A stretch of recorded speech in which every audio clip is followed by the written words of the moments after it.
Okay, so here we are. I ended up putting a layer of epoxy over it, sanding it, and putting a second layer of epoxy over it, just to really cover that roughness of the glitter. So what I'm going to do now is I am going to take it outside. I am going to sand it down, lightly sand it, just so it's scuffed and just so it, the next layer of epoxy has something to hold on to. So I'm going to lightly sand it down. We're going to apply some jewels that I have here, and then we will be applying a last layer of epoxy. So I will be right back as soon as I'm done sanding. Okay, so I'm back. I went ahead and sanded this down, and I wiped it down. I like to use just regular water to wipe it down to get all the dust off. Some people prefer to use alcohol. I used to use alcohol to wipe it down, but my only thing about that is if you don't let it completely dry, the alcohol will cause fish eyes. So I like to just wipe it down with plain old water, make sure I get it really good, and let it dry. As you can see, I sanded it down and it kind of dulled the sparkle, but don't worry, as soon as you put another layer of epoxy on, it'll shine that right back up. So I went through the jewels that I have, and I'm thinking I'm going to go with these jewels. I got these at Michael's. They can be pretty expensive, from JessLee's boutique. They can be pretty expensive, but if you can find a coupon, definitely helps. So I found an area with without the leopard print where I can set them right down the middle, and I think I'm only going to go halfway. I did have some other jewels like these little gold guys, and I had some pearls, but I think this is more, as far as all these go, this is kind of more, I don't know, blingy without being too crazy and mixing it up. So let's see. We'll see how we do. Okay, so I am going to start placing these. And yes, I'm using my fingers. You can use whatever you would like. I mean, it's all preference.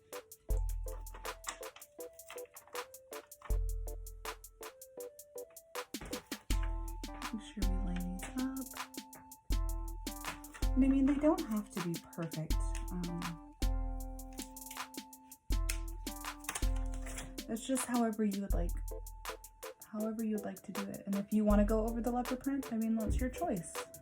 Wherever you want to place the jewels is fine.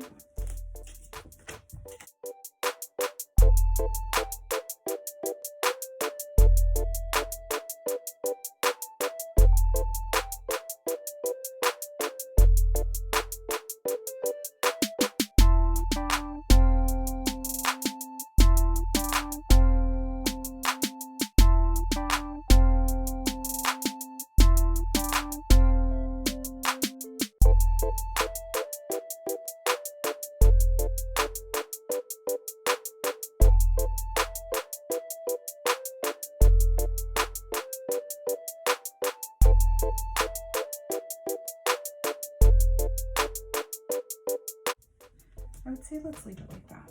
Let's take this last big jewel off. That way, when you hold it, you actually aren't holding any jewels and they kind of sit up top. So this is what I have. They're stuck on here with the adhesive that's already on them. And I'm just gonna go ahead and go over with a layer of epoxy. And this might take 2 layers because the jewels are kind of big, but I'm gonna go ahead and go over this with a layer of epoxy, and I will be right back to show you guys what it looks like. Okay, so I'm back, y'all. I have not epoxied yet, but I wanted to let you know about what I decided to do. So these jewels that I had laid on here weren't laying as flat as I would like. The adhesive that came on the back was more of like a sticky pad. So if you can see these ones, they're kind of lifted. And when I put the epoxy on, I want to make sure that the epoxy really seals it and the epoxy keeps them on. So what I'm doing is I'm taking off each jewel individually, and I am removing the sticky pad from the back side. And all I am doing is I am taking some E600, and this is a permanent bond, and I'm actually painting it on the back of the jewels because I don't want too much of an amount to where when I put the jewel on, it bleeds outside of the jewel. So I'm using a little paintbrush and I'm painting it on myself and reapplying the jewel. So I just wanted to let you guys know what I was doing. Let me see, can y'all see this? I don't know if you can. Let's see if I can readjust you so you guys can see what I'm doing. And I have my little tool here to help. Let's see if we can get this moved that way. Okay, we should be able to see a little bit better. Okay, so I'm taking the sticky side off of the jewel that came on it, and I have a little bit of E600 actually on this plate, so I'm gonna grab that. And all I'm doing is I'm painting the jewel with just a very thin layer of this, because you don't need much. Once it dries, it's permanently bonded onto your cup. And then I'm replacing it back where it goes, pressing down firmly. And I am going to go ahead, and wait a full 24 hours before I epoxy. I want to make sure that this E600, I mean, they say it's dry in a couple hours, but I want to make sure that it is 100% bonded onto the cup. I don't want there to be any issues later, and I have all the time in the world to wait and make sure that it's done right.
Okay, so I'm gonna go ahead and let this E600 to dry and completely cure for 24 hours. Let's see.